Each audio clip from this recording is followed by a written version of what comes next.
안녕하세요. DDR부동산연구원의 서영창입니다. 이번 시간에는 댐 건설로 마을길 농로가 없어진 사례입니다. 질문: 1986년 댐이 건설되면서 수위가 높아져서 마을길 및 농로로 사용하던 보행교가 없어졌는데 수자원공사와 지자체는 30년 넘게 방치하고 있습니다. 갈수기에는, 봄에는 이 가설 통로로 건너고, 수위가 낮으니까 거기에 뭔가 이렇게 자동차 통행이 가능하도록 바닥에다 뭘 설치를 한다 이겁니다. 그래서 가설 통행로로 건너고, 그 외의 기간, 여름에는 이제 물이 많이 차니까요. 그럴 때는 배로 건너고 있습니다. 그 후, 2016년 이곳에 그런 아까 배로 다닐 수 있는 그런 곳에 건축 신고가 수리됐습니다. 2016년에. 그리고 국민권익위에서도 어떤 식으로든 안전을 고려하라고 공고했는데도 수자원공사는 최근 오히려 하천법 위반으로 고발을 했습니다. 그러니까 하천에는 하천 물을 흐르게 한다거나 환경을 훼손하는 어떤 시설을 허가 없이 하면 하천법 위반이 맞습니다.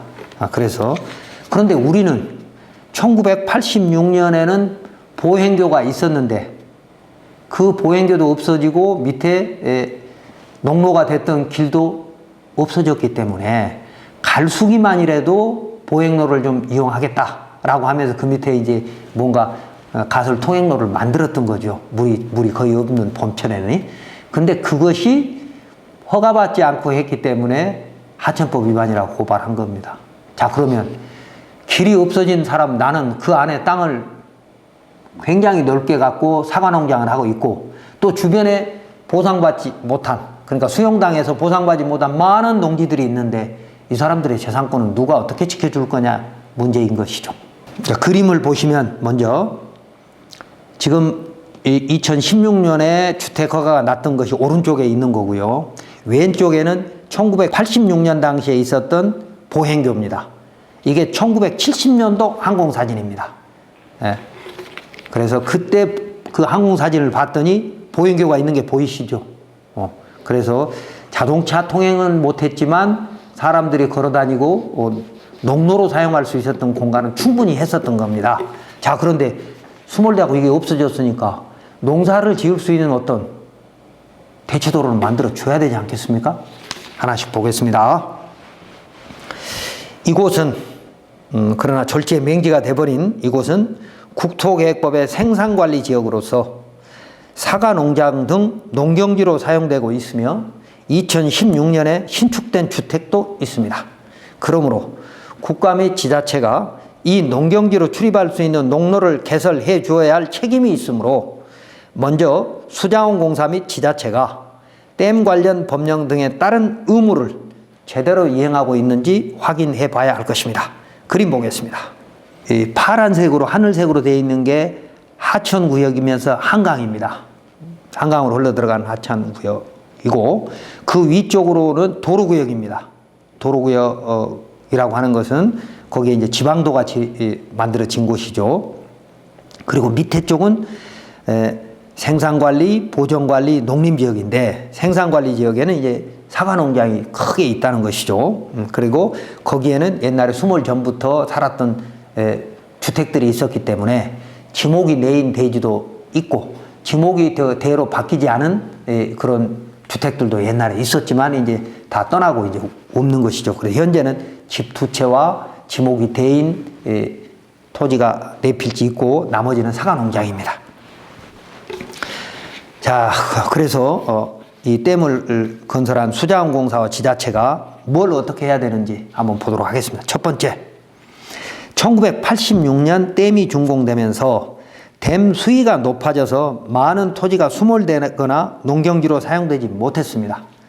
이때 사업 시행자인 한국수자원공사는 댐 건설 관리법 및 토지보상법에 의해서 주민의 피해를 헌법 23조 3항에 의해서 정당하게 보상하였을 것입니다.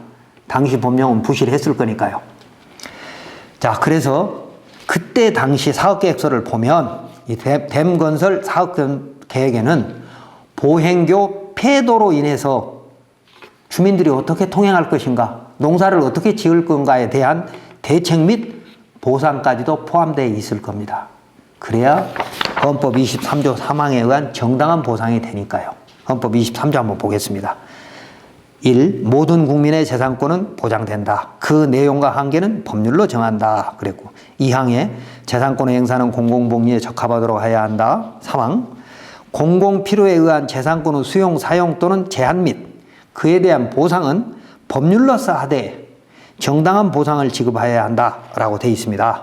그러니까 이것도 이제 그 헌법 23조 3항에 의해서 댐 건설을 하기 위해서 토지를 수용할 수 있는 권리는 있지만 댐 건설 관리법이라든지 토지 수용법에 있지만 정당한 보상을 하라고 되어 있거든요.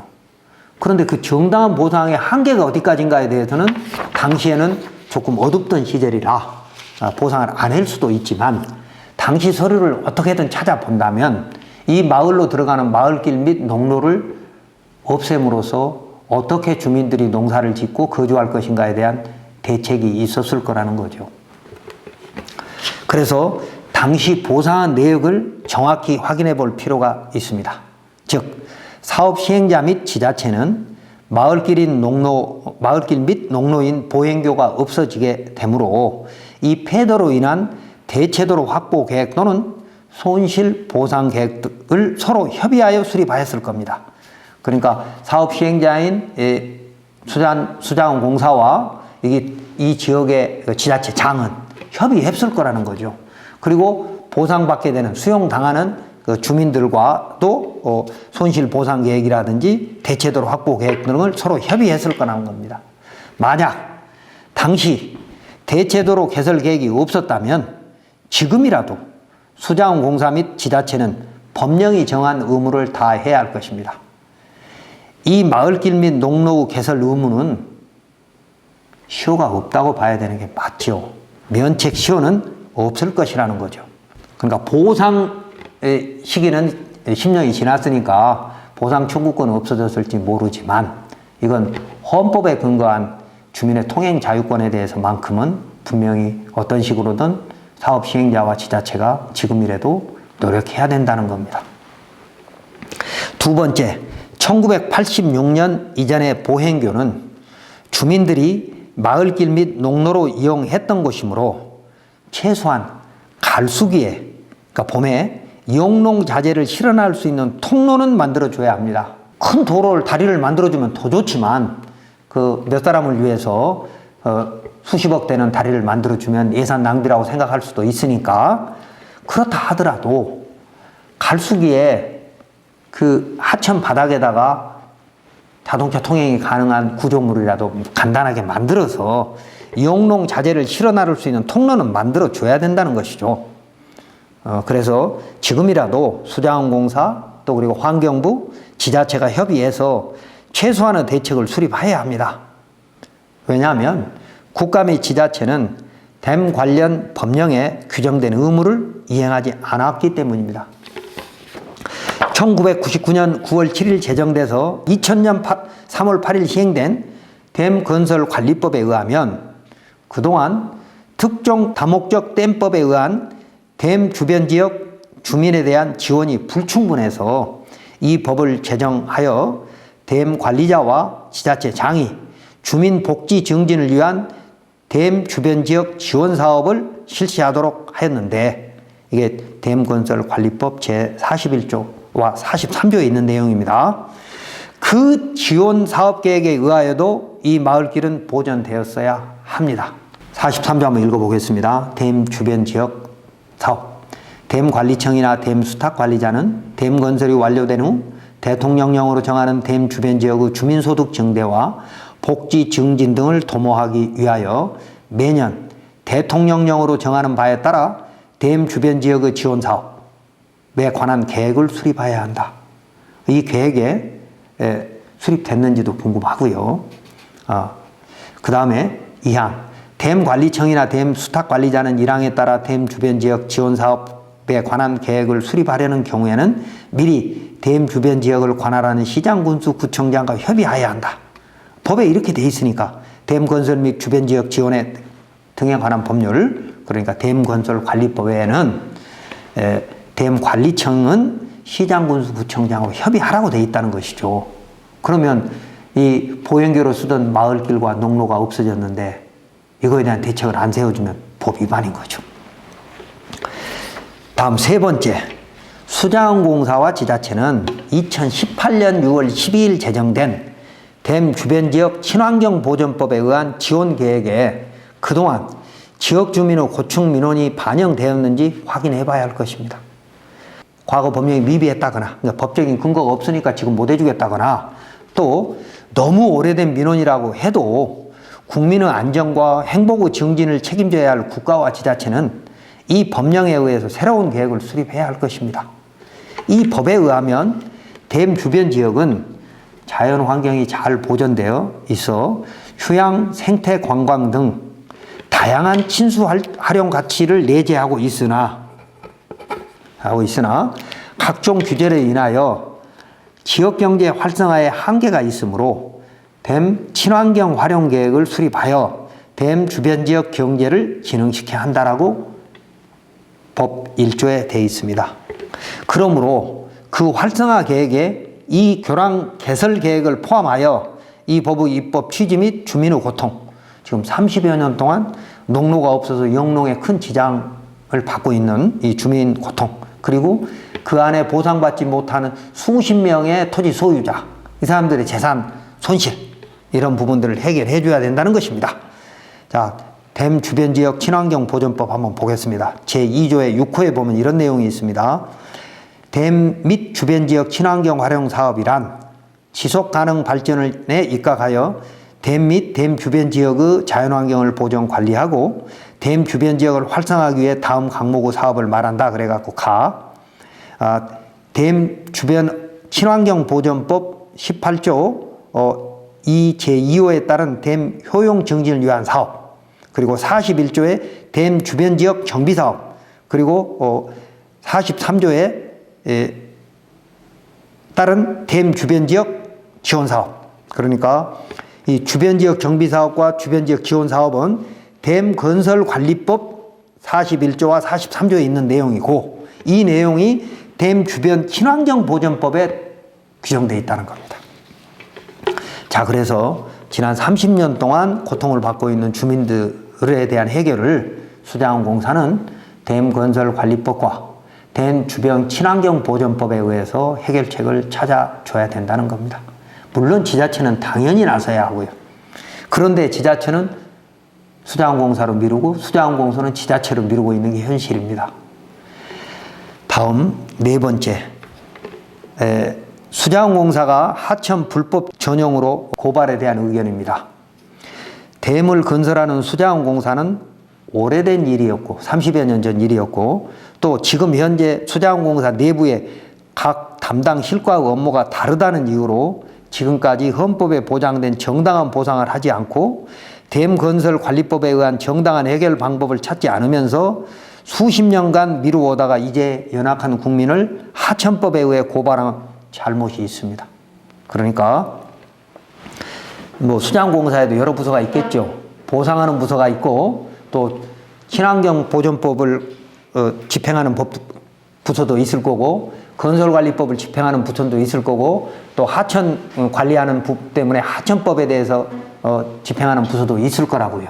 그래서 각 수자원공사 내 부서가 다르다 보니까 서로 떠밀고 지금 못 본 척하고 있지만, 이걸 30년 동안 대체도로를 만들어주지 않고 있다가 지금 와서 하천법 위반으로 고발을 한다.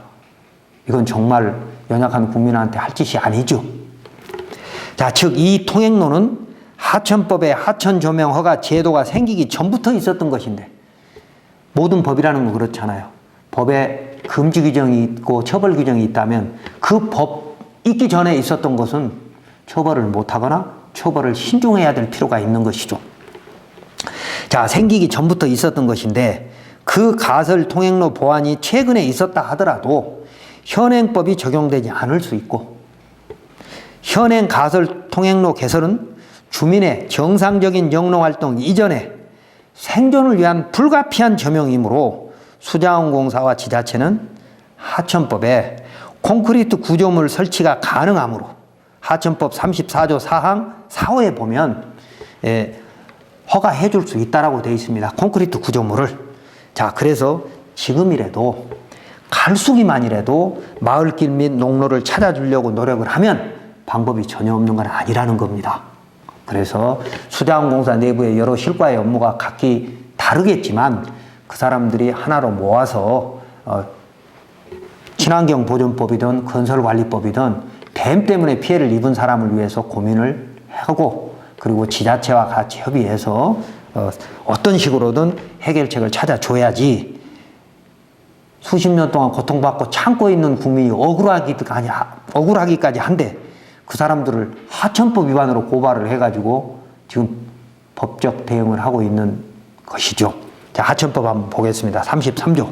하천관리청은 하천 조명 허가를 할 때 다음 각호 어느 하나에 해당하는 행위를 하기 위한 경우에는 이를 허가하여서는 아니 된다. 4. 콘크리트 등의 재료를 사용하여 고정 구조물을 설치하는 행위. 그러니까 고정 구조물을 하천에다 하면은 안 된다 이겁니다. 다만 하천의 관리에 지장을 주지 않는 경우로서 대통령이 정하는 행위는 그러하지 아니하다 그랬습니다. 그러니까 하천 관리에 지장을 주지 않는 것이 어디까지인가에 대한 판단은 이 하천법을 집행하는 쪽에 재량권이기 때문에 깊이 있게 다툴 수는 없지만 어쨌든 30년 전에 사용하던 길을 잃어버린 주민들의 입장에서는 어떤 방법으로든 수자원공사에게 해결해달라고 나설 수 있다는 것이죠. 이런 법을 근거로 해서라도. 그리고 그 대통령령은 이렇게 되어 있습니다. 법 33조 4항 4호 단서에서 대통령령으로 정하는 행위란 구조물의 구조 강도를 유지하기 위해서 불가피한 고정 구조물을 설치하는 행위를 말한다.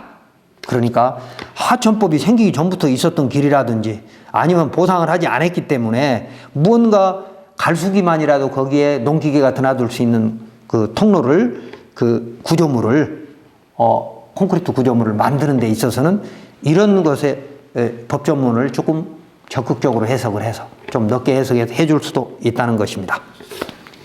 다음 5번째, 민법의 법정 지역권인 주의토지 통행권은 행정재산에도 가능한 것이나 댐 및 하천의 공공성에 의해서 인정되지 않을 것입니다.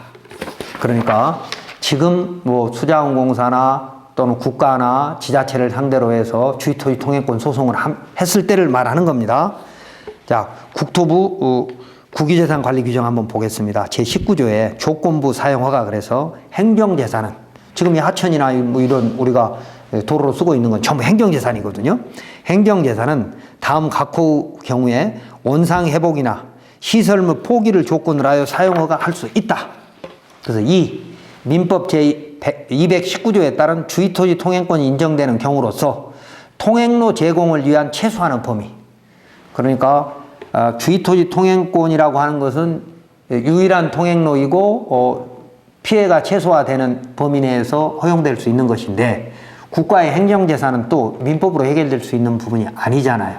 그래서 이 행정재산도 유일한 통행로인 경우에는 사용할 수도 있다라고 돼 있는데, 자, 그렇다면 하천법과 관련된 부분까지 종합적으로 이제 판단을 해야 되기 때문에 단순히 민법에 의한 주의토지 통행권 소송은 승산할 가능성이 좀 낮다고 보이나 설사 승소해서 갈수기에 사용할 수 있는 가설도로를 개설할 수 있다 하더라도 그 비용이 매년 너무 많이 들어가기 때문에 주의토지 통행권 소송을 통해서 승소하는 것도 실효성이 없다고 보입니다. 다음 6번째는 지자체, 허가청인 지자체의 역할입니다. 2016년에 지자체는 이곳에 건축 신고를 수리하였습니다. 이때 허가청은 갈수기에 가설 통로로 자동차 통행이 가능한 농로로 사용하는 것에 대해서, 그러니까 농기계 통과할 수 있는 농로로 사용함에 대해서 수자원공사에서 의견을 들은 후에 건축 신고를 수리했을 것이므로 지자체는 수자원공사와 협력해서 최소한의 마을길 또는 농로를 만들 책임이 있다고 보입니다. 자, 이번 사례 정리하면 댐을 관리하는 중앙행정부서와 지자체는 아주 오래된 일이고, 그러니까 뭐 시효가 다 끝났다, 뭐 보상 시효가 끝났다, 뭐 이런 얘기 볼 수 있죠. 손해배상이든 손실보상이든 시효가 끝난 오래된 일이고, 또 당시에 명확한 법률의 규정이 없었다는 이유로 서로 책임을 떠밀거나 국민의 피해를 방관하고 있는 실정이죠. 그러므로 국민은 소송보다는 그동안 국민권익위에 노력한 내용을 모아서, 물론 정보공개 요청을 해서 좀 구체적인 내용을 좀 확보한 후에, 아까 앞에 말씀드렸듯이 1986년에 사업계획에서부터 시작해서 그동안 쭉 여러 가지 민원을 냈을 때마다 지자체나 수자원공사나 권익위가 어떤 의견을 냈을 거란 말입니다. 그런 것들을 모아서 한국수자원공사 및 환경부, 그리고 지자체 및 국토부, 그리고 행정안전부, 국민권익위 등의 헌법에 보장된 국민의 재산권 보장과 각종 댐 관련 법률에 정한 국가 및 지자체의 의무를 요구하는, 이행을 요구하는 고충 민원을 지속적으로 제기하는 것이 나을 것이라는 겁니다. 소송을 하면 질 확률이 높으니까요. 즉, 수자원공사 및 환경부가 당시 정당한 보상을 하지 않았고, 현재 댐 건설 지원법 및 댐 주변 환경보전법 등에 의하여 주변 지역 경제 활성화를 시킬 책임이 있으므로, 그러니까 댐 주변 친환경 보전법에 보면 댐 주변 지역의 활성화를 위해서 지원을 해주겠다라고 하는 내용이 있습니다. 이제 그런 법에 있는 법적 의무가 있으므로 수자원공사와 지자체 등은 주민 및 토지주를 위한 교량 설치 계획을 세워서 마을길을 찾아주는 것이 법령이 정한 국가 및 지자체의 의무라는 것을 강조해야 할 것입니다. 그래서 주민 및 토지주들이 집단 민원을 내서 지속적으로 국가와 지자체를 설득해야 할 것입니다.